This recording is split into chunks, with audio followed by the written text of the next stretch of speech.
नमस्कार। मेरा पूरा देश सुन रहा है। राष्ट्र की आवाज 140 करोड़ लोगों की एक ही आवाज, आपके साथ मैं हूं सरफराज। मैं सरफराज सैफी आपको बताना चाहता हूं, लोकसभा चुनाव से पहले तमाम राजनीतिक दलों का फोकस हिंदुस्तान की आधी आबादी पर है और पिछले कुछ सालों के चुनाव को अगर देखें तो चुनावी राजनीति में महिलाओं की अहमियत लगातार बढ़ती जा रही है। प्रधानमंत्री नरेंद्र मोदी का योगदान इसमें काफी ज्यादा माना जाता है। महिलाओं को जो ताकत आज हिंदुस्तान में मिली है, मोदी का नतीजा है।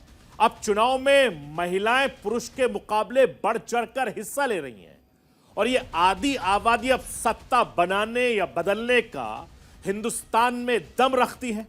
पिछले कुछ सालों में जात पात की राजनीति से ऊपर उठकर हिंदुस्तान के प्रधानमंत्री नरेंद्र मोदी ने आधी आबादी पर अपना फोकस किया है और यही वजह है कि आज महिला वोटर्स पीएम मोदी पर भरोसा करती हैं।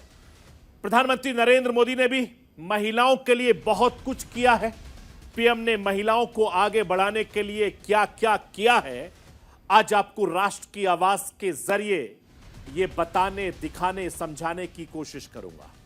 जिस तरीके से पीएम मोदी महिलाओं पर फोकस किया करते हैं, महिलाएं पीएम मोदी पर भरोसा जता रही हैं, ऐसे में तमाम जो दूसरे राजनीतिक दल हैं वो महिलाओं को साधने के लिए हर मुमकिन कोशिश कर रहे हैं। और इस बार के लोकसभा चुनाव में भारत के चुनावी इतिहास में सबसे ज्यादा महिला मतदाताओं के भाग लेने की उम्मीद है और यही वजह है कि राजनीतिक दलों में इनका समर्थन हासिल करने के लिए खींचतान भी बहुत तेज हो गई है। सभी दल आधी आबादी को अपने पाले में करने के लिए तर्कस के तीर निकाल रहे हैं। किसके तीर निशाने पर लगेंगे ये तो चुनाव नतीजों के बाद पता चलेगा, लेकिन सवाल यह उठता है कि तमाम राजनीतिक दलों का फोकस महिला वोटरों पर आखिर क्यों है। आज आपको राष्ट्र की आवाज के जरिए यह समझाने की कोशिश करूंगा। प्रधानमंत्री नरेंद्र मोदी से लेकर ममता बनर्जी, नीतीश कुमार, अरविंद केजरीवाल, अखिलेश यादव, तमाम के तमाम नेता महिला वोटर्स के बीच अपनी पकड़ बनाने में लगातार जोर आजमाइश कर रहे हैं और इन नेताओं ने इस बात को वक्त वक्त पर माना है कि देश की राजधानी दिल्ली के मुख्यमंत्री चाहे अरविंद केजरीवाल आधी आबादी को साधने के लिए एक बड़ा दांव चल दिया है। दिल्ली सरकार ने इस बार के जो बजट पेश किया है, इस बजट में केजरीवाल सरकार की घोषणा इसी तरफ इशारा करती है। ऐसे में सवाल उठता है कि केजरीवाल सरकार की महिलाओं के लिए वादा क्या चुनावी जीत पाएगा। लोकसभा चुनाव से पहले केजरीवाल का मास्टर स्ट्रोक कितना कारगर साबित होगा, यह भी राष्ट्र की आवाज के जरिए आपको बताऊंगा। मैं अपने हिंदुस्तान के कोने कोने की आवाज को दिल्ली तक पहुंचाता हूं, दिल्ली की आवाज को देश दुनिया के कोने कोने तक पहुंचाता हूं। नेताओं की आवाज को मैं आम लोगों तक पहुंचाता हूं, आम लोगों की आवाज को मैं अपने देश के हुक्मरानों तक पहुंचाता हूं। आपकी आवाज से मिलती है मेरी आवाज और बन जाती है राष्ट्र की आवाज।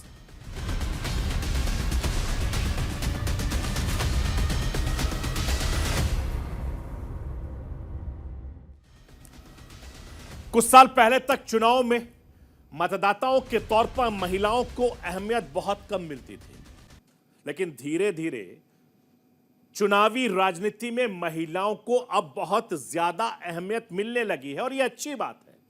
हिंदुस्तान के प्रधानमंत्री नरेंद्र मोदी का इसमें योगदान बहुत ज्यादा है। महिलाओं को जो ताकत मिली है वो मोदी सरकार का नतीजा है। अब चुनाव में महिलाएं पुरुष के मुकाबले बढ़ चढ़कर हिस्सा ले रही हैं और ये आधी आबादी अब सत्ता बनाने बदलने का हिंदुस्तान में दम रखती है। विधानसभा चुनाव हो या लोकसभा चुनाव, पिछले कुछ सालों में यह देखा गया है कि सत्ता में वही आता है जिसे आधी आबादी चाहती है। साल 2018 के चुनाव हो चाहे 2023 के जितने भी विधानसभा चुनाव हुए हों, लोकसभा चुनाव हुए, ये आंकड़े बताते हैं कि महिलाएं अब राजनीति में किंग मेकर की भूमिका अदा कर रही हैं। इसीलिए तमाम जो राजनीतिक पार्टियां हैं उनका फोकस महिलाओं पर है। चाहे टिकट बंटवारे की बात हो, चाहे महिलाओं की योजनाओं की बात हो, तमाम राजनीतिक महिलाओं को ध्यान में रखते हुए अपनी अपनी पार्टी का मैनिफेस्टो तैयार कर रहे हैं, उनके लिए टिकट से लेकर तमाम दूसरी चीजों पर मेहनत कर रहे हैं। और पिछले कुछ वक्त से विधानसभा चुनाव में बम्पर वोटिंग हो रही है। कहते हैं कि इस बम्पर वोटिंग की वजह से महिलाएं हैं। और पिछले साल स्टेट बैंक के इकोनॉमिक रिसर्च डिपार्टमेंट ने एक रिपोर्ट जारी की है। इस रिपोर्ट में जो आंकड़ा दिया गया है उसे देखकर आपको पता चल जाएगा कि क्यों पार्टियां अब महिला वोटर्स पर अपना फोकस कर रही हैं। राष्ट्र की आवाज के जरिए स्टेट बैंक के इकोनॉमिक रिसर्च डिपार्टमेंट की वो रिपोर्ट दिखाना चाहता हूं जिसे देखकर आप अंदाजा लगा सकते हैं। रिपोर्ट आपके सामने है। इस रिपोर्ट में यह बताया गया है कि पिछले 5 साल में 23 राज्यों में चुनाव हुए, जिनमें से 18 में से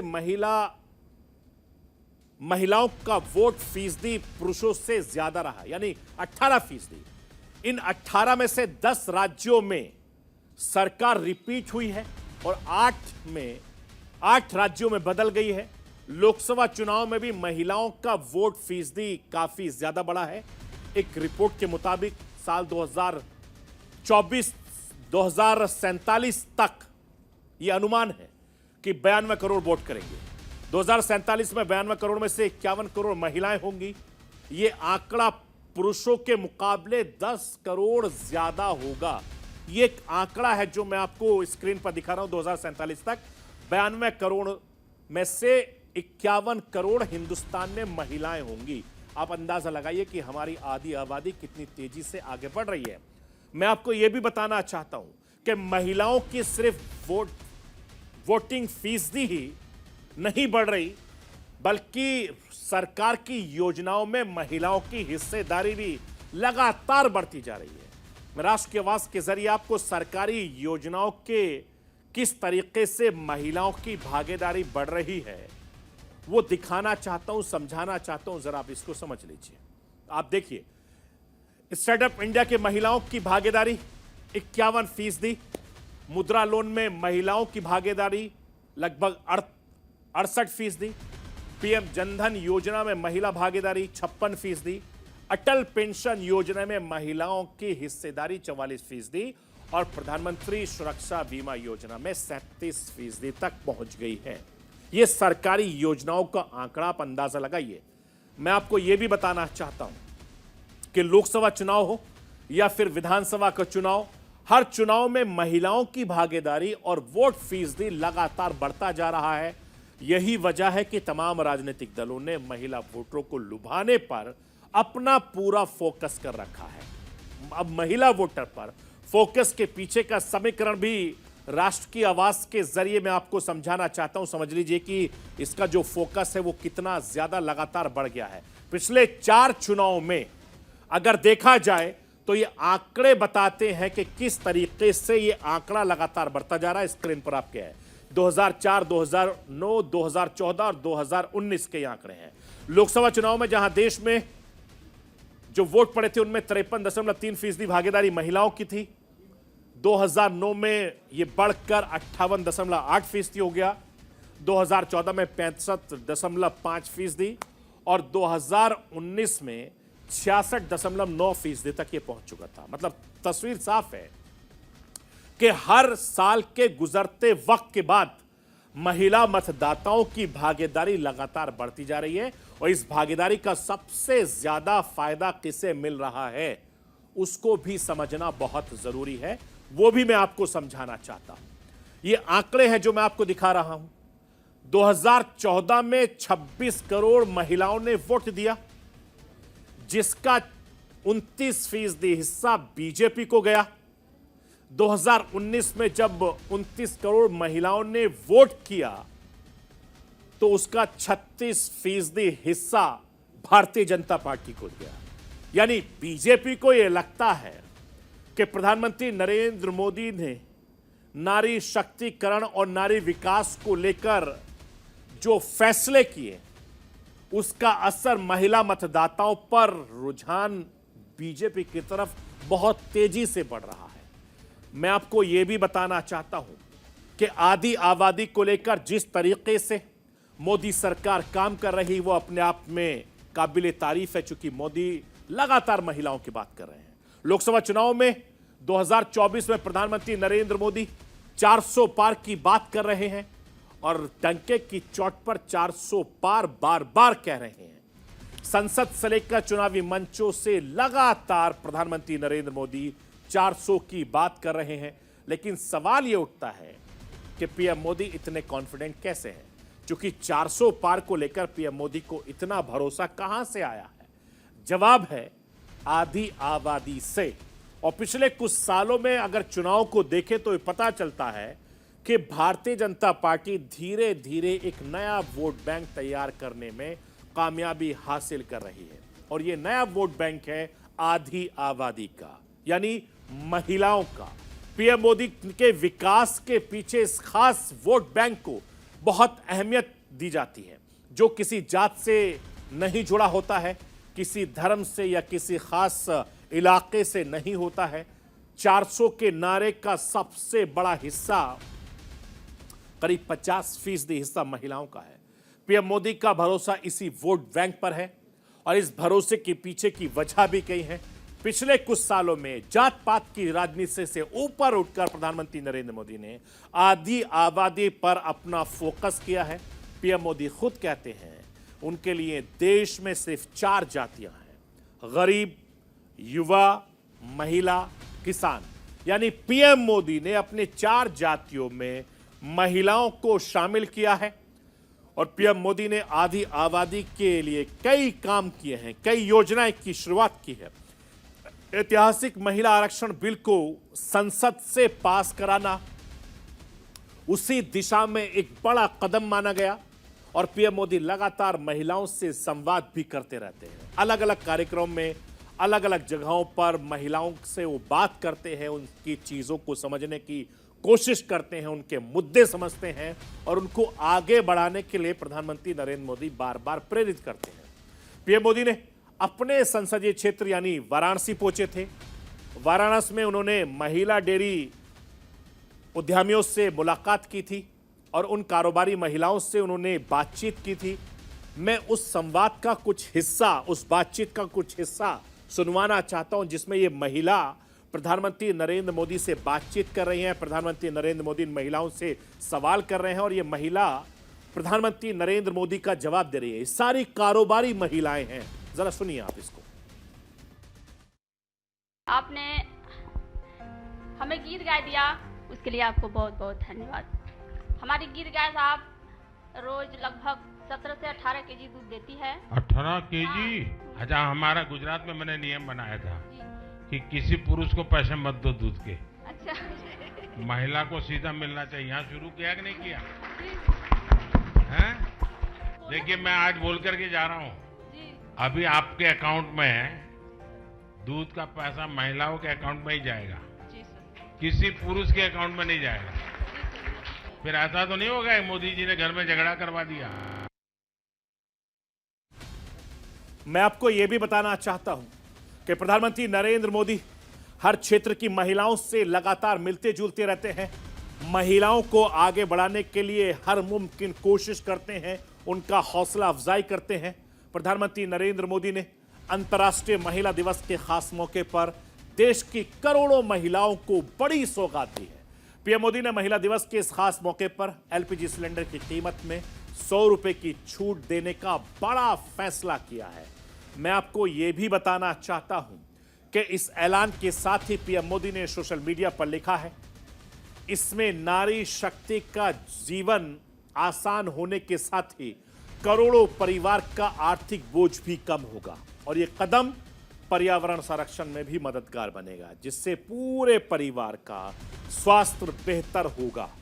मैं आपको यह भी बताना चाहता हूं, नरेंद्र मोदी सरकार ने एलपीजी रिफिल पर सब्सिडी को 1 साल के लिए और बढ़ा दिया है।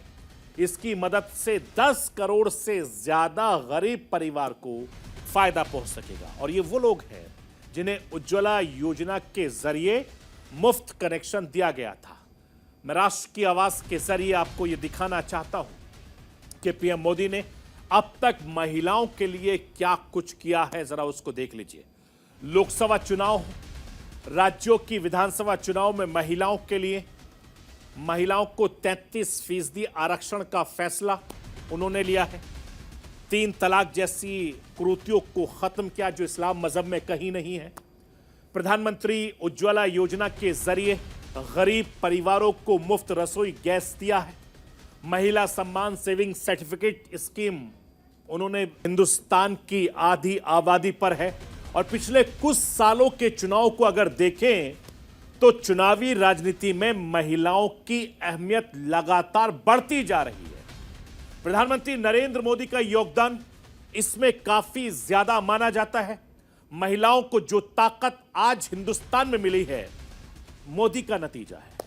अब चुनाव में महिलाएं पुरुष के मुकाबले बढ़ चढ़कर हिस्सा ले रही हैं और ये आधी आबादी अब सत्ता बनाने या बदलने का हिंदुस्तान में दम रखती है।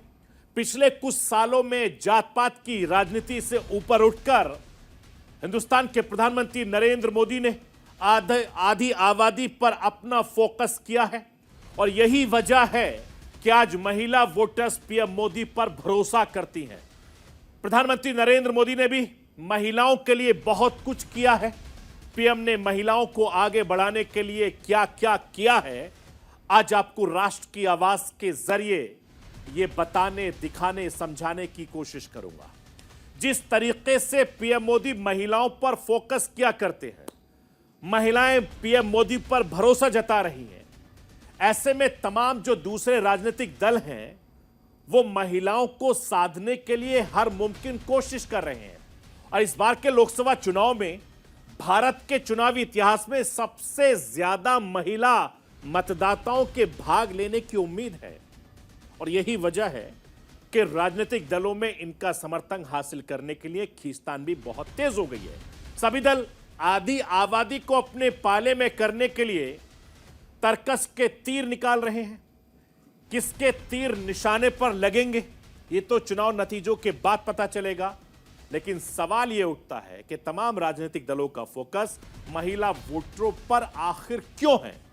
आज आपको राष्ट्र की आवाज के जरिए यह समझाने की कोशिश करूंगा। प्रधानमंत्री नरेंद्र मोदी से लेकर ममता बनर्जी, नीतीश कुमार, अरविंद केजरीवाल, अखिलेश यादव, तमाम के तमाम नेता महिला वोटर्स के बीच अपनी पकड़ बनाने में लगातार जोर आजमाइश कर रहे हैं और इन नेताओं ने इस बात को वक्त वक्त पर माना है कि देश की राजधानी दिल्ली के मुख्यमंत्री चाहे अरविंद केजरीवाल आधी आबादी को साधने के लिए एक बड़ा दांव चल दिया है। दिल्ली सरकार ने इस बार के जो बजट पेश किया है, इस बजट में केजरीवाल सरकार की घोषणा इसी तरफ इशारा करती है।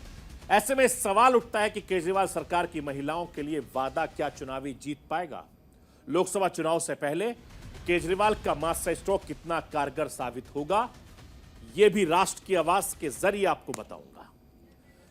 मैं अपने हिंदुस्तान के कोने कोने की आवाज को दिल्ली तक पहुंचाता हूं, दिल्ली की आवाज को देश दुनिया के कोने कोने तक पहुंचाता हूं। नेताओं की आवाज को मैं आम लोगों तक पहुंचाता हूं, आम लोगों की आवाज को मैं अपने देश के हुक्मरानों तक पहुंचाता हूं।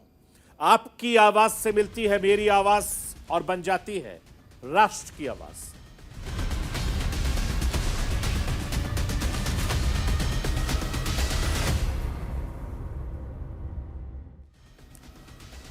कुछ साल पहले तक चुनाव में मतदाताओं के तौर पर महिलाओं को अहमियत बहुत कम मिलती थी, लेकिन धीरे धीरे चुनावी राजनीति में महिलाओं को अब बहुत ज्यादा अहमियत मिलने लगी है और यह अच्छी बात है।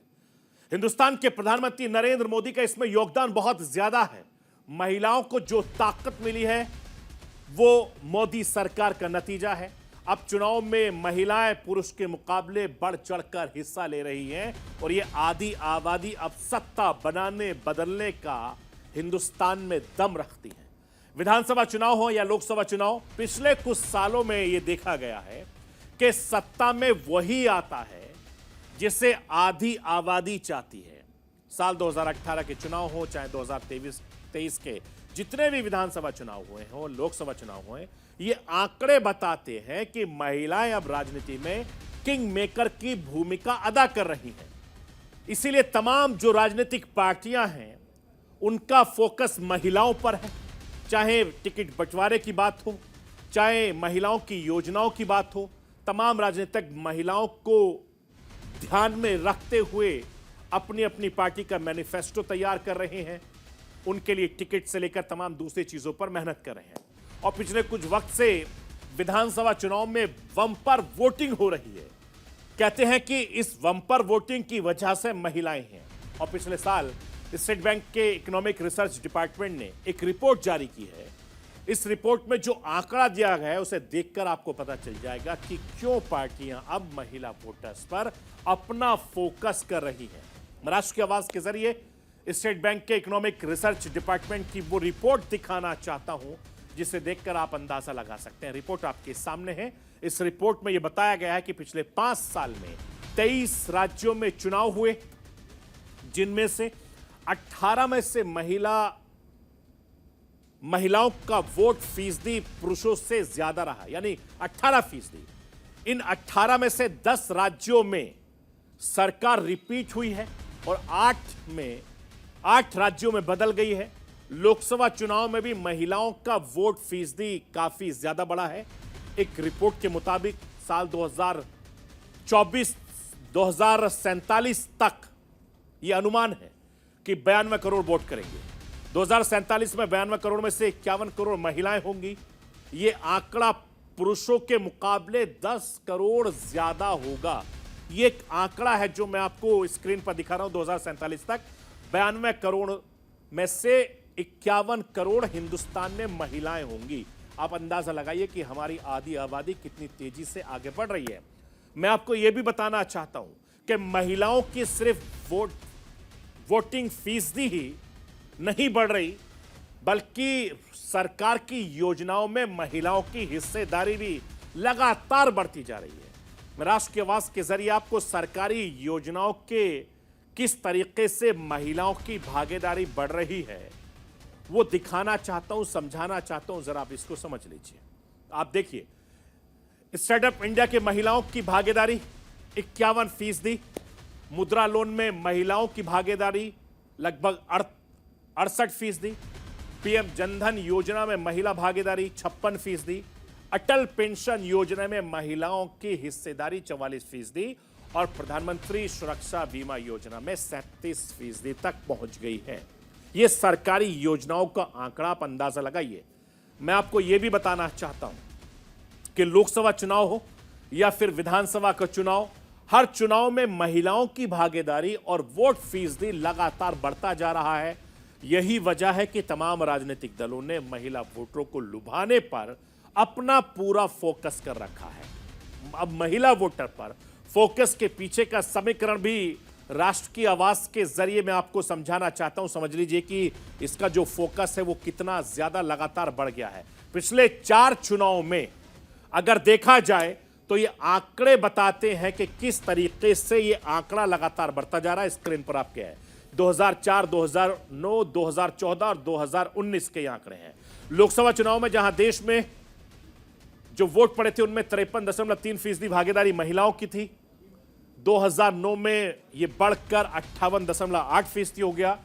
2014 में 65.5% और 2019 में 66.9% तक यह पहुंच चुका था। मतलब तस्वीर साफ है कि हर साल के गुजरते वक्त के बाद महिला मतदाताओं की भागीदारी लगातार बढ़ती जा रही है और इस भागीदारी का सबसे ज्यादा फायदा किसे मिल रहा है उसको भी समझना बहुत जरूरी है। वो भी मैं आपको समझाना चाहता हूं। ये आंकड़े हैं जो मैं आपको दिखा रहा हूं। 2014 में 26 करोड़ महिलाओं ने वोट दिया, जिसका 29% हिस्सा बीजेपी को गया। 2019 में जब 29 करोड़ महिलाओं ने वोट किया तो उसका 36% हिस्सा भारतीय जनता पार्टी को गया। यानी बीजेपी को यह लगता है कि प्रधानमंत्री नरेंद्र मोदी ने नारी शक्तिकरण और नारी विकास को लेकर जो फैसले किए उसका असर महिला मतदाताओं पर रुझान बीजेपी की तरफ बहुत तेजी से बढ़ रहा है। मैं आपको यह भी बताना चाहता हूं कि आधी आबादी को लेकर जिस तरीके से मोदी सरकार काम कर रही वो अपने आप में काबिले तारीफ है, चूंकि मोदी लगातार महिलाओं की बात कर रहे हैं। लोकसभा चुनाव में 2024 में प्रधानमंत्री नरेंद्र मोदी 400 पार की बात कर रहे हैं और डंके की चोट पर 400 पार बार बार कह रहे हैं। संसद से लेकर चुनावी मंचों से लगातार प्रधानमंत्री नरेंद्र मोदी 400 की बात कर रहे हैं, लेकिन सवाल यह उठता है कि पीएम मोदी इतने कॉन्फिडेंट कैसे हैं, क्योंकि 400 पार को लेकर पीएम मोदी को इतना भरोसा कहां से आया है? जवाब है आधी आबादी से। और पिछले कुछ सालों में अगर चुनाव को देखें तो पता चलता है कि भारतीय जनता पार्टी धीरे धीरे एक नया वोट बैंक तैयार करने में कामयाबी हासिल कर रही है, और यह नया वोट बैंक है आधी आबादी का, यानी महिलाओं का। पीएम मोदी के विकास के पीछे इस खास वोट बैंक को बहुत अहमियत दी जाती है, जो किसी जात से नहीं जुड़ा होता है, किसी धर्म से या किसी खास इलाके से नहीं होता है। 400 के नारे का सबसे बड़ा हिस्सा, करीब 50% हिस्सा महिलाओं का है। पीएम मोदी का भरोसा इसी वोट बैंक पर है, और इस भरोसे के पीछे की वजह भी कई है। पिछले कुछ सालों में जात पात की राजनीति से ऊपर उठकर प्रधानमंत्री नरेंद्र मोदी ने आधी आबादी पर अपना फोकस किया है। पीएम मोदी खुद कहते हैं उनके लिए देश में सिर्फ 4 जातियां हैं: गरीब, युवा, महिला, किसान।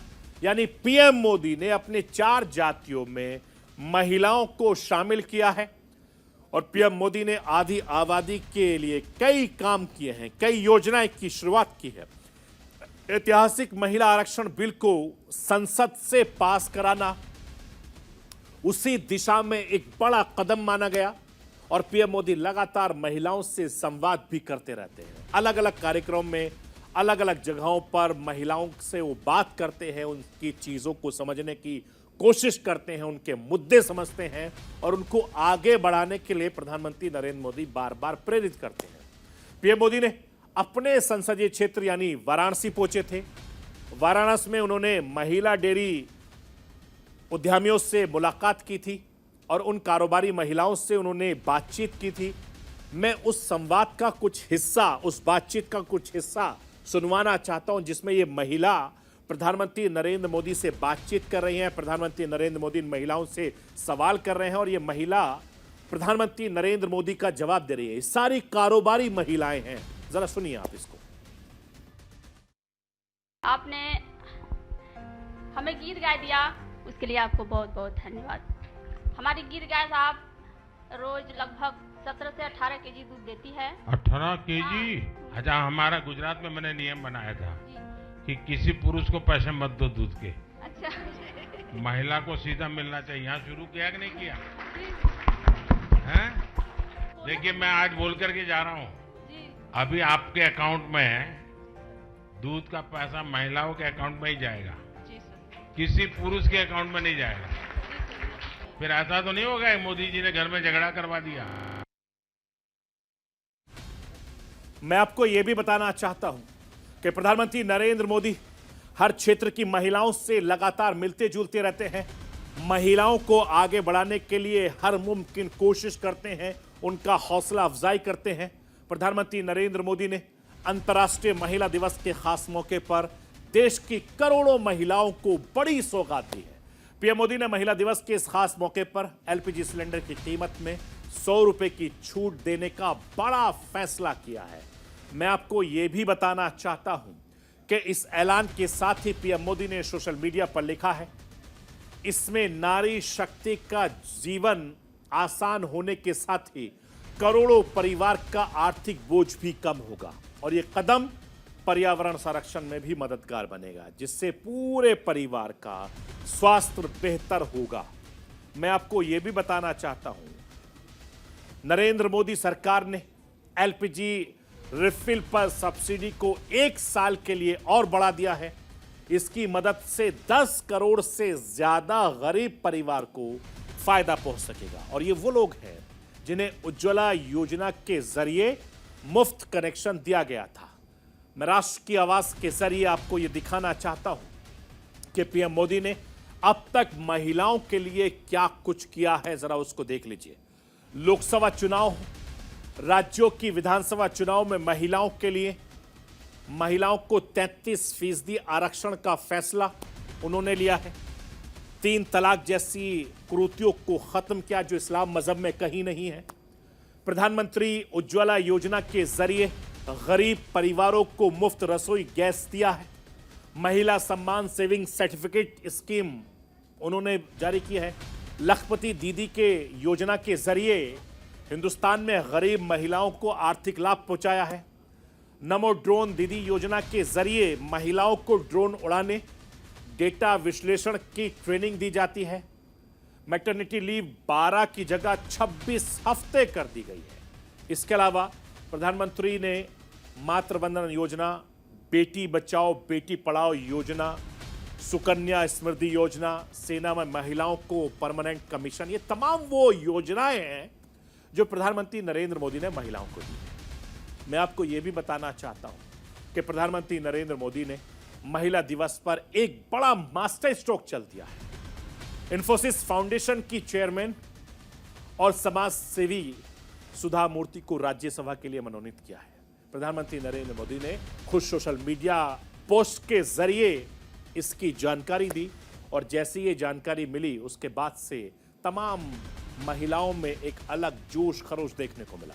पीएम मोदी ने ऐलान करते हुए सोशल मीडिया पर लिखा है कि राज्यसभा में उनकी उपस्थिति हमारी नारी शक्ति का एक शक्तिशाली प्रमाण है जो हमारे देश की नियमित नीति को आकार देने में महिलाओं को ताकत क्षमता का उदाहरण है और उनके सफल संसदीय कार्यकाल की कामना करता हूं। ये नरेंद्र मोदी ने जब सोशल मीडिया पर लिखा उसके बाद लगातार उस पर लोगों ने अपने अपने तरीके से उनको जवाब भी दिया, रिप्लाई किया, तारीफें की।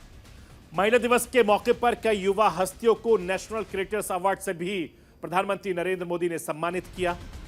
भारत मंडपम में आयोजित कार्यक्रम में प्रधानमंत्री नरेंद्र मोदी ने देश के उभरते कलाकारों को सम्मानित किया। हालांकि इसमें महिलाएं ही नहीं बल्कि पुरुष क्रिएटर भी शामिल थे और इस कार्यक्रम में कथावाचक जया किशोरी, लोक गायिका मैथिली ठाकुर से लेकर heritage fashion icon Janhvi Singh तक कई महिला क्रिएटर्स को उन्होंने सम्मान किया। इस दौरान जब एक क्रिएटर्स स्टेज पर पहुंची और पहुंचते ही पीएम मोदी के पैर छूने लगी तो पीएम मोदी ने उन्हें रोक दिया। इस दौरान पीएम मोदी ने क्रिएटर से पैर न छूने पर लेकर क्या कुछ कहा था वो राष्ट्र की आवाज के जरिए आपको सुनाना चाहता हूं, दिखाना चाहता हूं। जरा देखिए कि नरेंद्र मोदी के लिए किस तरीके से महिलाओं का सम्मान है और महिलाएं भी उनका किस तरीके से आदर कर रही हैं।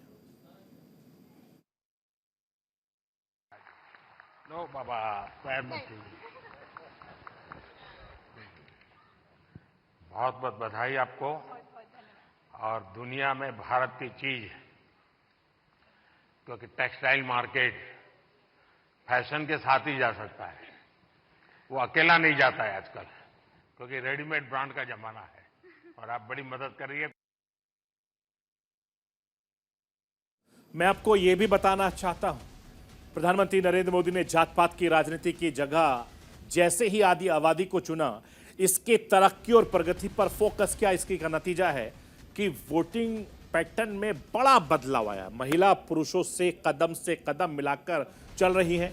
पुरुषों की तुलना में महिलाएं ज्यादा वोटिंग नहीं कर रही बल्कि अपने पसंद के उम्मीदवारों को वोट भी कर रही हैं। और यही वजह है कि तमाम राजनीतिक दल अपनी योजनाओं में महिलाओं को ज्यादा प्राथमिकता दे रहे हैं।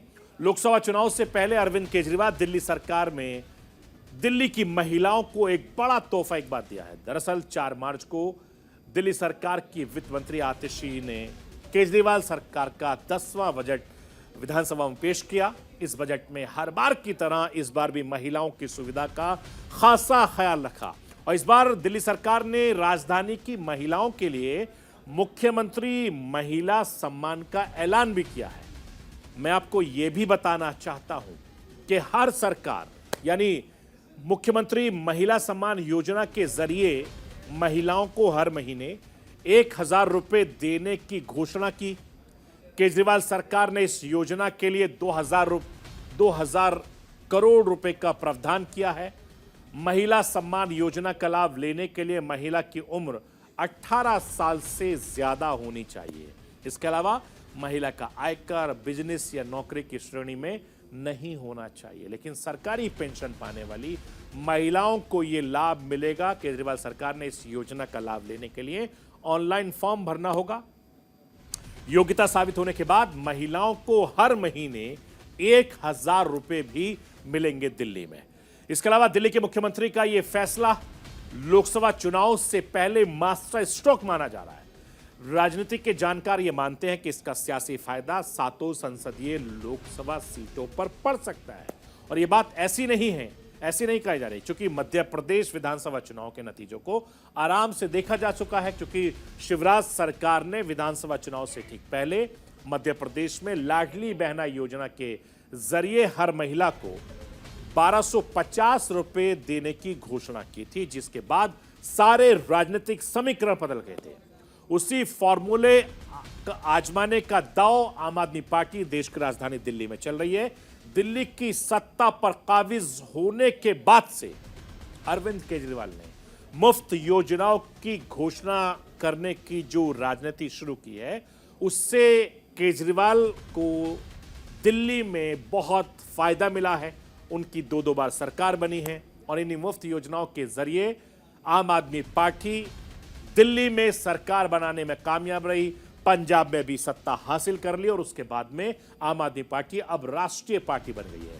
दिल्ली की सत्ता पर भले ही आम आदमी पार्टी 2013 से काबिज हो, लेकिन लोकसभा चुनाव में अपना खाता दिल्ली में अभी तक नहीं खोल सकी है। 2014 के चुनाव हो, 2019 के लोकसभा चुनाव में बीजेपी ने दिल्ली की सभी 7 सीटों पर अपने नाम करने की कामयाबी हासिल की थी। और इस बार केजरीवाल ने कांग्रेस पार्टी के साथ दिल्ली में गठबंधन की।